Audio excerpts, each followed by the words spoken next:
દ્વાપર યુગ. દ્વાપર યુગ હિન્દુ ધર્મના 4 યુગોમાં બીજો યુગ છે. તે ત્રેતાયુગ પછી અને કળયુગ પહેલો છે. આ યુગમાં ધર્મ, સત્ય અને સદાચારનું પ્રમાણ ઘટવા લાગ્યું હતું, પરંતુ હજી ધર્મનું મહત્વ જળવાયેલું હતું. દ્વાપર યુગના પરિચયની વાત કરીએ તો 4 યુગોમાં ત્રીજો યુગ છે અને આ યુગમાં ધર્મના 4 પૈકી 2 પાયા એટલે કે 50% બાકી રહ્યા હતા. સત્ય અને અસત્ય વચ્ચે સતત સંઘર્ષ જોવા મળ્યો. લોકોમાં શૌર્ય, પરાક્રમ અને વિદ્યા તો હતી, પરંતુ લોભ, ક્રોધ અને અહંકાર પણ વધવા લાગ્યા હતા. દ્વાપર યુગના સમયગાળાની જો વાત કરીએ તો હિન્દુ શાસ્ત્ર મુજબ દ્વાપર યુગનો સમય 8,64,000 વર્ષનો માનવામાં આવે છે.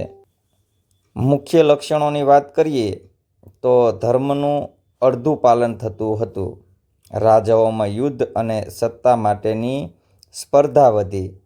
લોકોનું આયુષ્ય અને શારીરિક શક્તિ ઘટી. યજ્ઞ, પૂજા અને વેદાધ્યયન ચાલુ રહ્યા. સમાજમાં સારા અને ખરાબ બંને પ્રકારના લોકો હતા. દ્વાપર યુગની મહત્વની ઘટનાની વાત કરીએ તો ભગવાન શ્રી કૃષ્ણનો અવતાર. દ્વાપર યુગની સૌથી મહત્વપૂર્ણ ઘટના ભગવાન શ્રી કૃષ્ણનો અવતાર છે. તેમણે અધર્મનો નાશ કર્યો, પાંડવોને ધર્મના માર્ગ આગળ વધાર્યા, કુરુક્ષેત્રના યુદ્ધમાં અર્જુનને ભગવદ્ ગીતાનો ઉપદેશ આપ્યો. મહાભારત યુદ્ધની વાત કરીએ તો દ્વાપર યુગમાં કુરુક્ષેત્રનું મહાભારત યુદ્ધ થયું. કૌરવો અને પાંડવો વચ્ચે 18 દિવસ સુધી ચાલ્યું.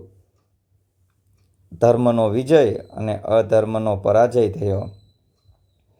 આ યુગના મહાન પાત્રની વાત કરીએ તો ભગવાન શ્રી કૃષ્ણ, અર્જુન, ભીમ, યુધિષ્ઠિર, નકુલ, સહદેવ, દ્રૌપદી, ભીષ્મ, દ્રોણાચાર્ય, કર્ણ, વિદુર.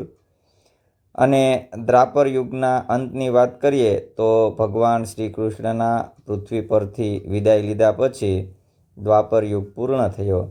ત્યારબાદ કળયુગનો પ્રારંભ થયો. દ્વાપર યુગમાંથી મળતી શીખ તો કે સત્ય અને ધર્મનો માર્ગ ક્યારેય છોડવો નહીં. અહંકાર અને લોભનો અંત વિનાશમાં થાય છે. ભગવાન પર શ્રદ્ધા રાખવી, મુશ્કેલીમાં પણ ધર્મનું પાલન કરવું. અને દ્વાપર યુગના રસપ્રદ તથ્યોની વાત કરીએ તો દ્વાપર યુગમાં મહાભારત અને ભગવદ્ ગીતાનો પ્રાગટ્ય થયો. આ યુગમાં શસ્ત્ર વિદ્યા અને યુદ્ધ કલાનો ખૂબ જ વિકાસ થયો. દ્વાપર યુગના અંતે કળયુગની શરૂઆત થઈ.